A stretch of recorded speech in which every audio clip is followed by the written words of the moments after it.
नमस्कार, नवभारत टाइम्स आप देख रहे हैं। आपके साथ मैं हूं विनीत त्रिपाठी। आज अमेरिका के कारण पूरी दुनिया में अफरा तफरी मची हुई है। वेनेजुएला के राष्ट्रपति को रातों रात उनके बेडरूम से अरेस्ट किया गया। इसके बाद ग्रीनलैंड पर कब्जे की बात कही गई। रूस को धमकाना, कभी चीन को धमकाना, कभी भारत को 500% की धमकी देना, कभी ईरान पर कब्जे की तैयारी करना। मतलब ट्रंप पूरी दुनिया पर राज करना चाहते हैं, ऐसा महसूस होता है।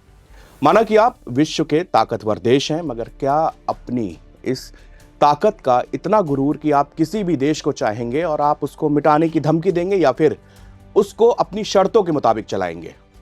आप दूसरों पर अपनी शर्तें थोपते हो, अगला मान जाए तो बहुत अच्छा, वरना आप उस देश पर कार्रवाई करेंगे। भारत और अमेरिका के बीच 6 दौर की ट्रेड डील पर बातचीत हो चुकी है, लेकिन अब तक मुहर नहीं लगी। कारण जानकर आपको गुस्सा भी आएगा और मुझे ऐसा लगता है कि आपको हंसी भी आएगी। अमेरिका के कॉमर्स सेक्रेटरी हैं वाणिज्य मंत्री हावर्ड लुटनिक। उन्होंने भारत से ट्रेड डील पर बड़ा खुलासा किया है। वो कहते हैं कि अमेरिका भारत की ट्रेड डील ना हो पाने की वजह है कि नरेंद्र मोदी और डोनाल्ड ट्रंप के फोन पर बातचीत नहीं हो पाई। लुटनिक ने एक इंटरव्यू में दावा किया है कि भारत के साथ अमेरिका का व्यापार समझौता इसलिए पूरा नहीं हुआ क्योंकि भारत के प्रधानमंत्री नरेंद्र मोदी ने अमेरिकी राष्ट्रपति डोनाल्ड ट्रंप को फोन नहीं किया। भारत अमेरिका की ट्रेड डील पर हावर्ड लुटनिक का कहना है कि उन्होंने खुद ये समझौता तैयार किया था, लेकिन इसके नतीजे तक पहुंचने के लिए मोदी का ट्रंप को फोन करना जरूरी था।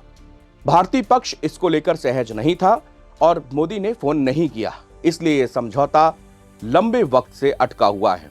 लुटनिक आगे बताते हैं कि अमेरिका और भारत के बीच पिछले दिनों जिन शर्तों के साथ डील पर बातचीत बनती हुई दिख रही थी, वो अब खत्म हो गई है। उन्होंने कहा कि अमेरिका उस ट्रेड डील से पीछे हट गया है जिस पर हमारी ओर से भारत के साथ सहमति जताई गई थी। अब हम उस पर नहीं सोच रहे। लुटनिक से पूछा गया कि भारत से ट्रेड डील कहां पहुंची। इस पर लुटनिक ने कहा कि वो भारत की डील उनको याद है जिस पर हम लोग सहमत हुए थे।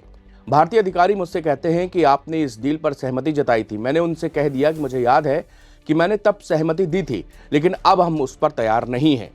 ट्रंप की जिद ये थी कि पीएम मोदी उनको फोन करें और रिक्वेस्ट करें। तब ट्रंप मीडिया के सामने आए और बोले कि प्रधानमंत्री मोदी का फोन आया था, वो डील के लिए कह रहे थे। मैंने बोला कि आप मेरे बड़े अच्छे मित्र हैं और फिर ये डील हो गई। समझ नहीं आता कि ये एक कैसी सनक है। आप ताकतवर हैं, आपकी इकोनॉमी वर्ल्ड नंबर 1 है, इसका मतलब ये तो नहीं कि पूरी दुनिया को आप एक मजाक समझेंगे। एक दिन पहले ही ट्रंप ने मीडिया के सामने क्या दावा किया कि पीएम मोदी ने उनसे मुलाकात के लिए पूछा था कि सर प्लीज क्या मैं आपसे मिल सकता हूं। मैंने हाँ कहा क्योंकि मेरे उनके साथ बहुत अच्छे रिश्ते हैं। हालांकि उनके इस दावे पर भारत की तरफ से कोई प्रतिक्रिया नहीं दी गई। भारत की मुख्य विपक्षी पार्टी कांग्रेस ने अपने एक्स हैंडल से ट्रंप के वीडियो को पोस्ट करते हुए लिखा था कि ट्रंप के राष्ट्रपति बनने के बाद मोदी बिन बुलाए ही अमेरिका गए थे। ट्रंप का कहना है कि मोदी ने मुझसे पूछा कि सर मैं आपसे मिलने आ सकता हूं प्लीज। मैंने कहा हाँ। आपको याद होगा दुनिया के नेताओं में सिर्फ मोदी हैं जिन्हें ट्रंप गेट पर रिसीव करने नहीं आए। अब आप समझ आया होगा आपको क्यों। कैनेडी सेंटर में हाउस रिपब्लिकन कार्यक्रम में ट्रंप ने अमेरिकी लड़ाकू विमानों और टैरिफ पर बात करते हुए पीएम मोदी और भारत की बात करी। उन्होंने कहा F-35 को पाने में काफी समय लगता है। अपाचे हेलीकॉप्टर को लेकर भारत मेरे पास आया और बोला कि सर इसका 5 सालों से हम इंतजार कर रहे हैं, हम अब इसे बदल रहे हैं। इसके बाद ट्रंप ने कहा कि भारत ने 68 अपाचे हेलीकॉप्टर का ऑर्डर दिया था। प्रधानमंत्री मोदी ने मुझसे पूछा कि सर प्लीज क्या मैं आपसे मिल सकता हूं। मैंने हाँ कहा क्योंकि उनके साथ मेरे बड़े अच्छे रिश्ते हैं। हालांकि उनको जितना टैरिफ देना पड़ रहा है उसकी वजह से वो मुझसे खुश नहीं है, लेकिन अब उन्होंने बहुत हद तक रूस से यानी कि तेल आयात करना कम कर दिया है। हम टैरिफ की वजह से अमीर हो रहे हैं। हालांकि भारतीय मीडिया ने ट्रंप के इस दावे को गलत बताया गया। टाइम्स ऑफ इंडिया की रिपोर्ट के मुताबिक भारत ने अमेरिका से 68 नहीं बल्कि सिर्फ 28 अपाचे हेलीकॉप्टर खरीदे हैं। इनमें से 22 अपाचे हेलीकॉप्टर के लिए सितंबर 2015 में ओबामा प्रशासन के आखिरी दिनों में डील हुई थी, जबकि बाकी 6 के लिए 2020 में ट्रंप के पहले कार्यकाल में। इससे पहले रविवार को एयरफोर्स 1 में विमान में सवार होते समय अमेरिकी राष्ट्रपति डोनाल्ड ट्रंप ने अमेरिकी टैरिफ और रूस से भारत के तेल कम आयात करने पर सवाल किया गया। वो बोले वो मुझे खुश करना चाहते थे। मूल रूप से मोदी बहुत अच्छे इंसान हैं, उन्हें पता था कि मैं खुश नहीं हूं और मुझे खुश करना बेहद जरूरी है। बीते साल 22 अप्रैल को पहलगाम हमले के बाद भारत और पाकिस्तान के बीच सैन्य टकराव हुआ। ट्रंप ने बार बार इसको सीज फायर का पूरा क्रेडिट लेने की कोशिश की। ट्रंप के इन दावों को भारत ने खारिज किया। हालांकि भारत और पाकिस्तान के बीच संघर्ष को रोकने का ऐलान सबसे पहले डोनाल्ड ट्रंप ने किया था। इसके बाद से लेकर अब तक ट्रंप कई बार ये दावा कर चुके हैं कि उनके दखल से ही ये संघर्ष रुका। यह भी भारत के लिए असहज करने वाला रहा, क्योंकि भारत की नीति रही है कि वो कश्मीर मामले में किसी की भी मध्यस्थता स्वीकार नहीं करेगा। और आज स्थिति यह है कि डोनाल्ड ट्रंप जब भी मीडिया के सामने एयरफोर्स वन में सवार होते हुए या फिर व्हाइट हाउस में मीडिया से मुखातिब होते हैं, मुद्दा चाहे कुछ भी हो, घूम फिर के वो भारत पर आ ही जाते हैं।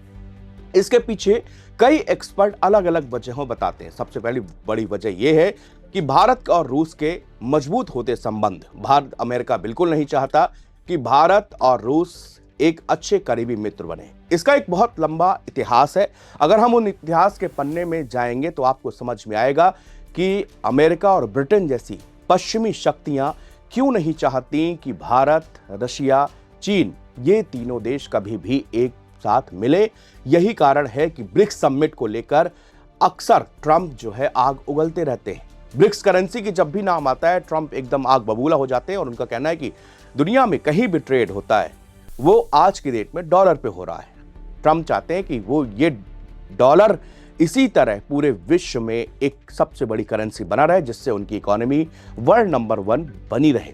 अगर सेकंड करेंसी की बात कभी सोची जाती है, कभी उसकी चर्चा भी सामने आती है, हालांकि अभी तक आधिकारिक तौर पर इसके कोई पुष्टि नहीं की गई, लेकिन फिर भी बातचीत और ब्रिक्स समिट के आसपास जब भी कुछ ऐसा होता है, ट्रंप बौखलाने लगते हैं। अब इस समय भारत पर 500% का टैरिफ लगाने की बात कर रहे हैं। वो चाइना को भी इसी तरह टैरिफ लगाने की बात कर रहे हैं। दूसरी तरफ वेनेजुएला में उन्होंने तेल और वहां के मिनरल्स के लिए एक राष्ट्रपति को वहां से हिरासत पे लिया। आरोप क्या लगाए कि यहां पे हथियारों की सप्लाई होती है, ड्रग्स की सप्लाई होती है, जबकि ये पब्लिक डोमेन में है कि अमेरिका में सबसे ज्यादा ड्रग्स मैक्सिको से जाता है। लेकिन इसके बाद भी कार्रवाई वेनेजुएला पर की गई, सेम वैसे जैसे पहले भी 70 और 80 के दशक में मिडिल ईस्ट और गल्फ में जिस तरह से वॉर देखी गई और वहां पर अमेरिका और ब्रिटेन ने मिलकर किस तरह से बड़े बड़े ऑपरेशन चलाए, और सीरिया जो कि आज भी जहां पर 2011 से जो अशांति फैली, गृह युद्ध छिड़े, वो आज तक जो है शांत नहीं हो पाए। और 2015 में उस वक्त जो है, अगर मैं उसको याद करूं तो सितंबर के महीना था, जिस समय जो है दमिश्क की राजधानी तक विद्रोही पहुंचे थे और उसके बाद पुतिन ने डायरेक्ट ऑपरेशन वहां पर बशर अल असद को बचाने के लिए चलाया था। और फिर उनको बचाने के बाद में इसके बशर अल असद जो है मॉस्को जाते हैं, और फिर अब रिपोर्ट्स आती है कि 2024 के बाद से वो लगातार उनका परिवार जो है वो मॉस्को में है।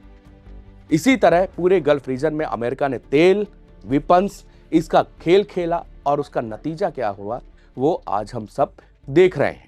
ताइवान से हथियारों की इतनी बड़ी डील करी, उसके कारण चीन वहां पर परेशान हुआ। अब चीन को लग रहा है कि ताइवान के पास में इतने हथियार आ जाएंगे तो उसको चीन अपना जो है वो एक राष्ट्र मानता है, ताइवान को अपना हिस्सा मानता है, और वहां जंग।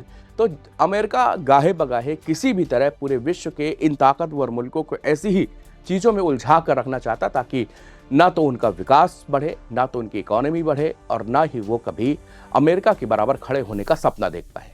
शुक्रिया।